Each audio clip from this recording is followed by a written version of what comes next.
இன்றே டவுன்லோட் செய்து உங்கள் ஃபேவரட் ஷோக்களை என்ஜாய் பண்ணுங்க. சார் பரவாயில்ல இருக்கட்டும். ரொம்ப ரொம்ப தேங்க்ஸ். எங்களுக்கு ரொம்ப பெரிய உதவி பண்ணிருக்கீங்க. ஆமா சார், நீங்க பண்ணின உதவிக்கு நாங்க என்ன கைமாறு பண்ணினாலும் பத்தாது. கொஞ்ச நேரத்துல எல்லாரும் என் பேத்தி தான் நகை எடுத்து வச்சுக்கிட்டு இந்த மாதிரி எல்லாம் பண்றான்னு இவ மேல பழிய போட பார்த்தாங்க. நல்ல வேளை நீங்க தெய்வம் மாதிரி வந்து என் பேத்தி மேல விழ இருந்த திருட்டு பட்டத்தை இல்லாம ஆக்கிட்டீங்க. ரொம்ப நன்றி சார். இதுல என்னங்க இருக்கு? ஆஸ் அ போலீஸா என் டியூட்டியை தானே செஞ்சேன்.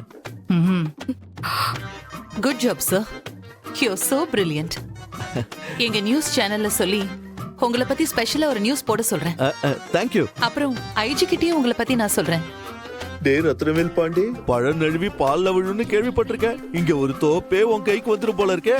என்ஜாய் பண்ணுடா. இன்னைக்கு உன் காட்டுல மழைதான். சாச்சா அதெல்லாம் வேண்டாம் மேடம். எனக்கு இந்த விளம்பரம் எல்லாம் பிடிக்காது மேடம். அது இல்லாம இதெல்லாம் சீக்கிரட்டா இருந்தாதான் அடுத்து திருடங்களுடைய மூவ் என்னங்கறத என்னால கேட்ச் பண்ண முடியும். அண்டர்ஸ்டாண்ட்? எங்களை மன்னிச்சிருங்க ஐலி. தேவையில்லாம உங்களை தப்பா நாங்க நினைச்சிட்டோம். தங்கச்சி கல்யாணம் நல்லபடியா நடக்கணும்னு எவ்வளவு கஷ்டப்பட்டு நீங்க நகையை கண்டுபிடிச்சு கொண்டு வந்திருக்கீங்க. உங்க குடும்பத்து மேல நீங்க வச்சிருக்கிற அக்கறைய பார்க்கும்போது எனக்கு ரொம்ப பொறாமையா இருக்கு. அதே சமயம் ரொம்ப பெருமையாவும் இருக்கு. செல்வநாயகி, அதான் நகை வந்துருச்சு.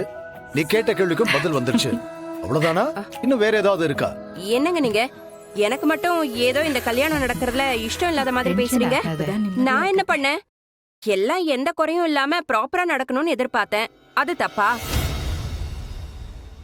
ஐலி, கோபத்துல நாங்கெல்லாம் என்னென்னமோ பேசிட்டோம்.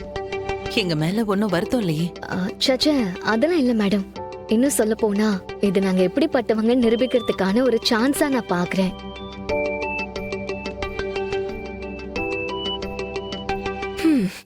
ஏன் சிவா, இவங்க எப்படிதான் எப்போ எமோஷனல் ஆவாங்களா? ரத்னவேல் பாண்டி, கொஞ்சம் அடக்கி வாசி.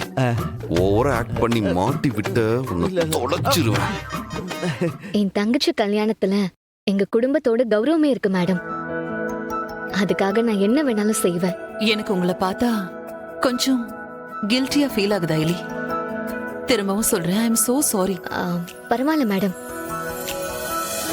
கல்யாணத்தை நிறுத்துறேன்னு சொல்லி எங்களை அவமானப்படுத்தி கால்ல விழாத குறையா எங்களை கெஞ்ச வச்சுட்டு இப்போ என்கிட்ட மன்னிப்பு கேட்காம போயும் அந்த அயலு கிட்ட மன்னிப்பு கேக்குறியா? திமிரு புடிச்சவ. என்ன ஆனவ இவளுக்கு? இரு நான் மருமகளா இந்த வீட்டுக்கு வந்ததுக்கு அப்புறம் உன்னை கவனிச்சுக்கிறேன்.